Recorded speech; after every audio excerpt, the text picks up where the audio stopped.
घायल करने का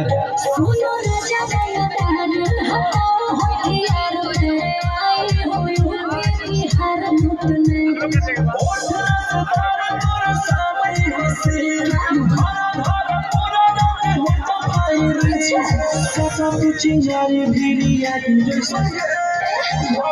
उठा के नाचे नागिन जैसा उठा के नाचे नागिन जैसा